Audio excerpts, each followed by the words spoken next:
السلام عليكم البنات، جيتكم في فيديو جديد. وصفة اليوم ان شاء الله رايحه تكون وصفه حلوى بريستيج بذوق النوازيت، بزاف بنينه. واش نحتاجوا لهذه الوصفه؟ اول حاجه نخدموا القاعده تاعنا اللي هو صابلي بدون بيض. ديما نستعملوه كقاعده في الحلوى البريستيج. راح نستعمل هذا المول شكل قلب، استعملته معكم من قبل ودوكا راح نزيد ندير به يجي بومبي هكذا.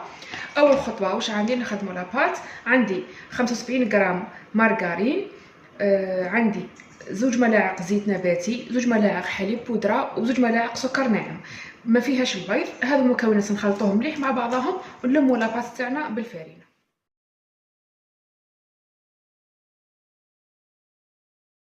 هنا نجيو نلموا لاباط تاعنا بالفارينه عادي، ما ديروش الخميره.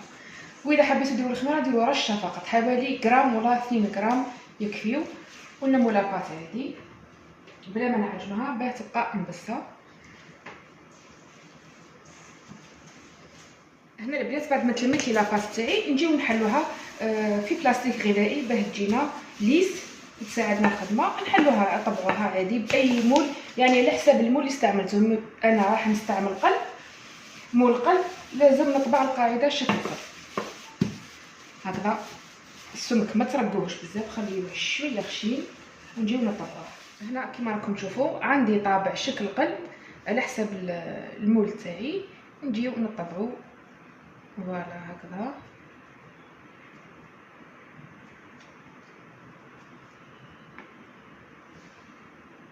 هنا البنات نجيو نهزو الحبات تاعنا. انا فرشت هذا الطابي تاع اللي تخرج لي الشكل اللي يجيك شغل مثقب كما تحبوا. اللي حاب يستعملها يحب ما يستعملهاش ماشي شرط. انا جوست باه يجيني الشكل فقط باهي فوالا هكذا. ونحطوهم يطيبوا. تكونوا مشعلين الكوشه تاعكم على 170 درجه وتحطوا الحبات تاعكم يطيبوا.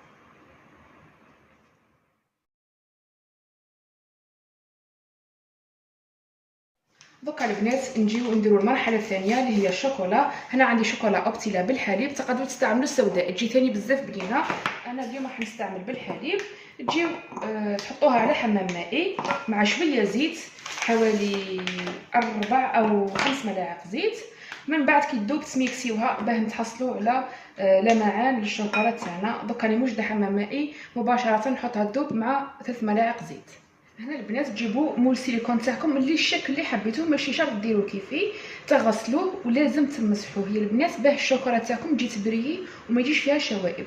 تجيو ديروا 2 طبقات او 3 أو 4 على حسب نوع السيليكون اللي حتستعملوه. هذا من اسهل انواع السيليكون اللي ما يجيش عنده حافه، يتنحى بالخف ما يتعبكمش. ونورمالمون تحتاجوا 2 طبقات فقط. هنا الشوكولا تاعي بعد ما ذابت زدت لها حوالي 4 ملاعق زيت وميكسيتها بالميكسور هكذا باه ترجع ليس وتبريي. فوالا نجيو نديرو طبقه نحطوها تجمد في المجمد ونعاودو نحيو ونديرو الطبقه الثانيه ونشوفوا اسكو تصلح عفوا تحتاج ثالثه او لا.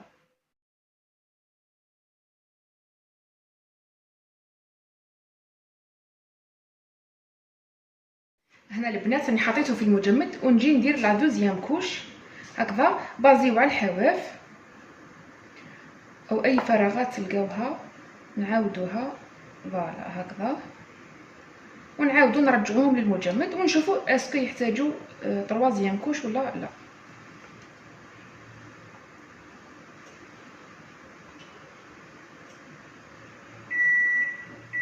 البنات هام لكم لي صابلي بعد ما طابونا. هذا هو اللون الذهبي اللي نحب نتحصل عليه في لي صابلي خاصه في القاعده. دوكا نجيو نخدموا الحشو بزاف ساهل. عندي 200 غرام شوكولاته بيضاء قطعتها قطع كما راكم تشوفوا.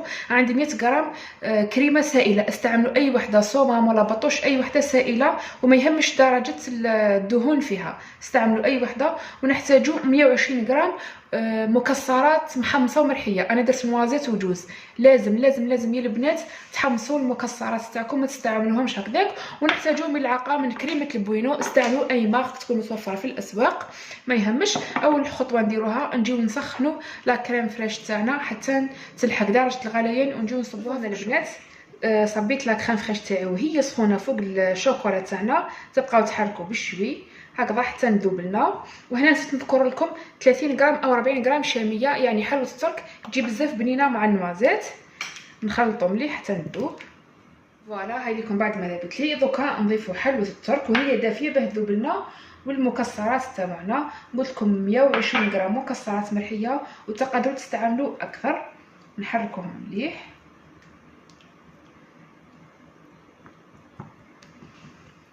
هاي لكم البنات الكريمه اللي تحصلت عليها، لكن بعد ما ميكسيتها كيما كانت قبل خلطتها بالميكسر حتى ولات كلاغ كيما راكم تشوفوا هكذا. دوكا نخليوها تبرد.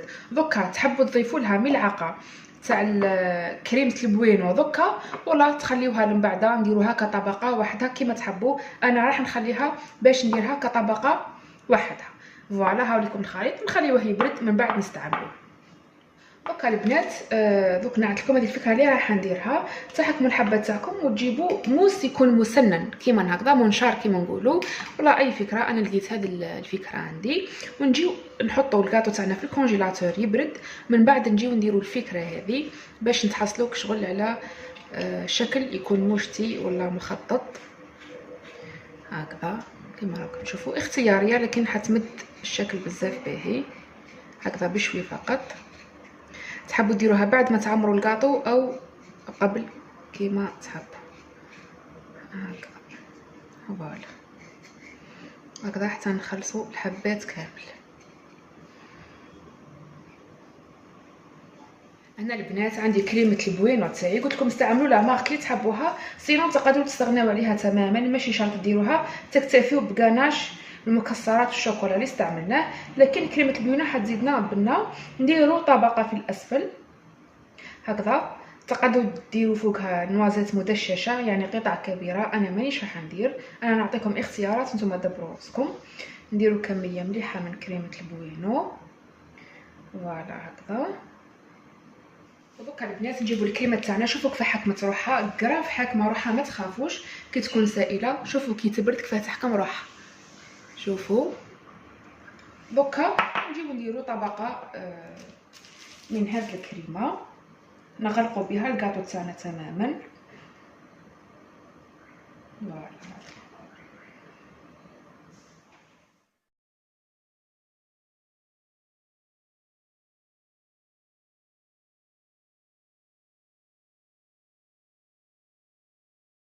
البنات دوكا نجيو لمرحله التزيين. انا حبيت هذا الشكل يجي بالفيدور هكذا في الوسط. واش ديروا؟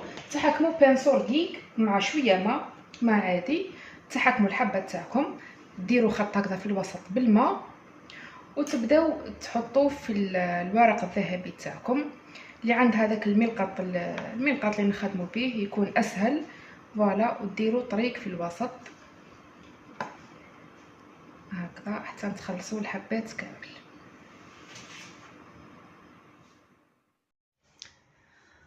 وهنا نكون وصلنا لنهايه الفيديو تاعنا. هذه هي النتيجه النهائيه تاع كاطو اليوم، قلوب البندق والشوكولا. ان شاء الله تكون عجبتكم الوصفه، انا بزاف عجبتني شكلا وذوقا، خاصه ذوقا كراف بنينه، تناسق رهيب يعني بين البندق والشاميه والكريمه.